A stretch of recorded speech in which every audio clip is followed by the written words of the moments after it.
여러분 안녕하세요, 케이지입니다. 오늘은 얼마 전 미리 본 라이언 레이놀즈 주연 영화 박물관이 살아있다, 넷플릭스의 기묘한 이야기의 숀 레비가 감독한 액션 코미디 영화 프리가이에 대한 이야기를 해보겠습니다. 이미 1년도 전에 2편이나 예고편 분석을 뽑았는데요, 이제서야 볼 수 있었습니다. 그럼 지금부터 가이가 있는 프리시티로 들어가 보시죠.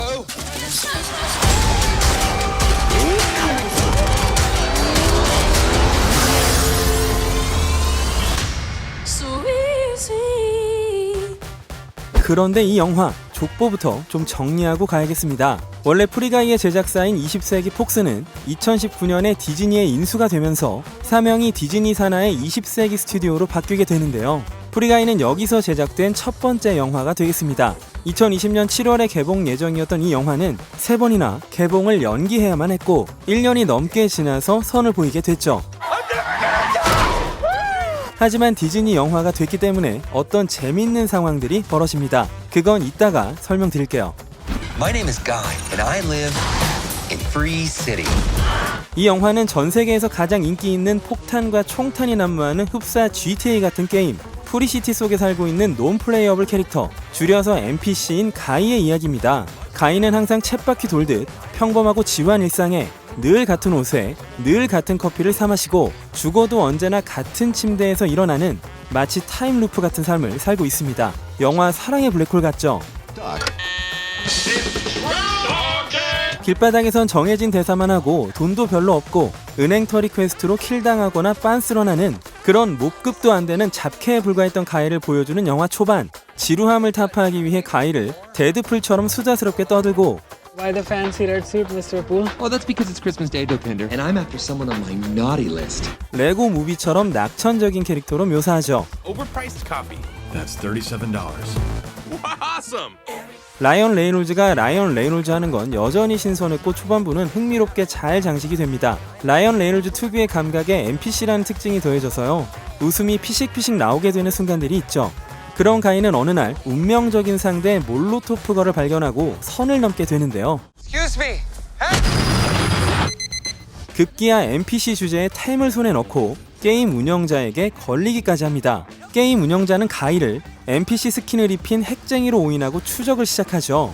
현실 세계엔 게임 개발자 키스와 밀리가 살고 있습니다. 키스는 프리시티의 개발사에서 일하면서 자신의 꿈을 접어둔 채 I'm a rule breaker. I'm a rattle chicka chicka chicka snaker. 노근본 무지성 게임사 사장 앤투안 밑에서 착취를 당하고 있고, 키스와 함께했던 개발자 밀리는 그 앤투안이 자신들이 개발한 게임 코드를 무단으로 사용한 증거를 찾기 위해 게임 속을 뒤지고 있었습니다. 그 와중에 가이가 밀리의 캐릭터 몰로토프거를 보고 사랑에 빠져버리게 된 것이죠. Love that song. 가이는 밀리의 조언에 따라 랩업을 하고 초강캐로 거듭나면서 블루셔츠 가이라고 불리는 완전 리얼 전세계 네임드가 됩니다. 그리고 찾아온 위기의 순간, 가이는 밀리를 아주 멋지게 구하게 되고 키스와 밀리는 앤투안으로부터 게임을 되찾기 위해 가이가 필요한 존재라는 것을 깨닫게 되죠. Guy, this world, it's a video game. I know this world is just a game, but this place, these people, that's all I have. 가이 역시 스스로 정체성을 확인하고 자유의지를 획득하면서 섭정으로 멸망 플래그가 뜬 프리시티를 나락으로부터 구원하며 진짜 운명을 맞이하게 된다는 그런 이야기 되겠습니다. 이건 또 마치 트루먼쇼 같네요. Good afternoon, good evening, and good night. 이 정도 스토리는 충분히 예고편들로 알 수 있었지만 한층 다양하고 재밌는 내용들이 담겨 있으니까 나머지는 영화 속에서 확인해보시면 되겠습니다. 사랑과 감동까지도 꼭꼭 챙겨주니까요. And the guy responsible for this world was going to destroy it. 이 영화는 무엇보다 게임과 게임 문화에 대한 이해도가 정말 높습니다. 일단 첫째, 개발자가 게임을 통해 표현하고 싶은 이상향, 그걸 돈줄로만 여기는 회사 오너의 관계가 비춰지는데요. 물론 디즈니가 39년 전에 만든 영화 트론에서도 제프 브리지스가 개발자이긴 했지만 프리가이는 게임 회사라는 조직과 게임 런칭데이, 유저들의 반응 등 게임 업계를 한층 리얼한 톤으로 그려냅니다. 여기서 한 가지 재밌는 사례가 생각납니다. 바로 메탈 기어 솔리드를 만들어낸 개발자 코지마 히데오 말인데요. 네임드 개발자 코지마 히데오는 한때 몸담았던 개발사로부터 해고를 당한 바가 있습니다. 그 게임 회사 이름이 무엇이냐? 바로 코나미입니다. 프리가이에서 게임 회사 이름은 쓰나미죠. 그런데 또 나중에 밝혀지기로는 물론 루머긴 합니다만 당시 코지마가 만든 소규모 개발팀이 코나미의 중역들 모르게 비밀리에 게임 개발을 하고 있었고, 이게 발각되면서 코나미가 코지마의 프로덕션을 공중 분해시키고 코지마를 해고했다는 그런 말이 있었습니다. 개발자를 쫓아낸 코나미, 몰래 개발했다는 루머들 사이즈 나오죠. 둘째, 여러 실제 게임들에게서 받은 영감이 녹아 있습니다. 극초반 공중에서 낙하산을 타는 건 배틀그라운드 같고, 밀리의 이런 장면은 포탈. 게임 자체는 이미 아시다시피 GTA스럽죠. 완성도고 유저와의 약속이고 뭐고 나발이고 일단 상관없이 런칭을 밀어붙이는 건 날아까버린 시버펑크의 사례가 담겨있고, 가이가 게임 화면상에서 보여지는 모습은 심즈, 마지막 엔딩 크레딧에선 프리시티를 옛날 심시티처럼 보여주면서 한때의 유명 개발사 맥시스에 대한 헌사를 하고 있습니다. 맥시스는 EA라는 거대 게임사 산하 레이블로 들어갔지만 멸망했죠. 그리고 키스와 밀리가 만든 유토피아 같은 게임은 2003년에 린든랩이 개발한 무한한 자유가 있는 오픈소스 소셜 비디오 게임 세컨드 라이프를 떠오르게 합니다. 셋째, 게임 문화입니다. 섭종되고 유저들에 의해서 계속되는 게임들, 인디게임 개발자, 하는 게임과 보는 게임, 게임 스트리머와 네임드 고렙 등을 보여주면서도 이 영화엔 게임이나 게임 문화에 대한 냉소주의가 전혀 없고 게임 문화를 사랑하는 마음으로 만들어졌다는 점이 전 좋았는데요. 뭐랄까, 혼이 있습니다.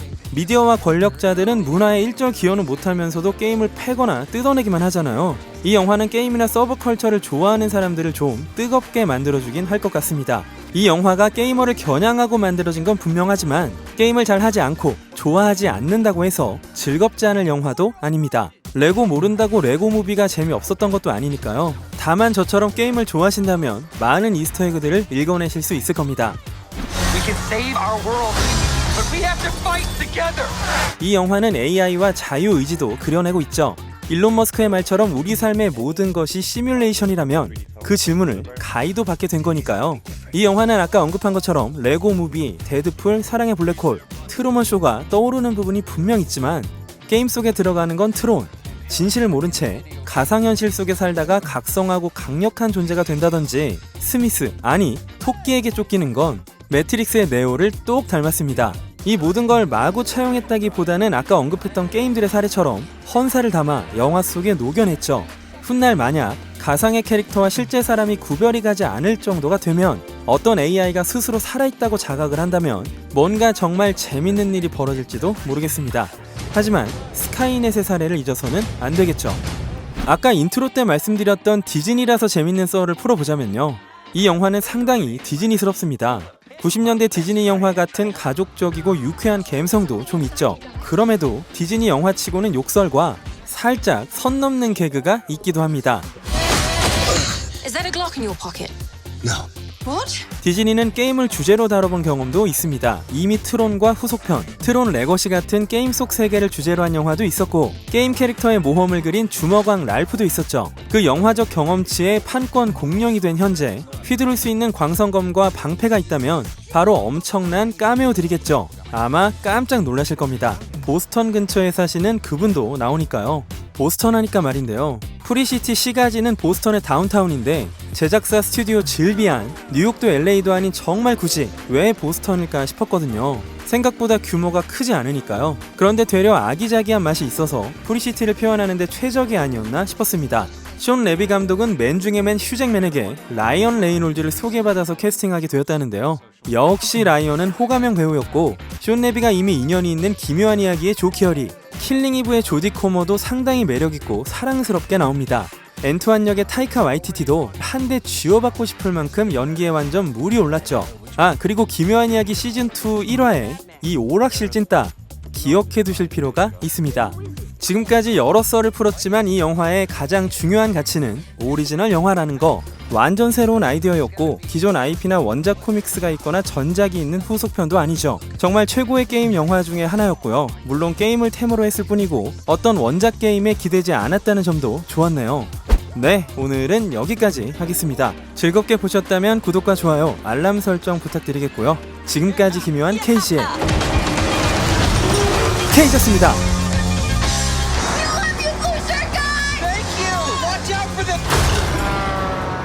They seem nice.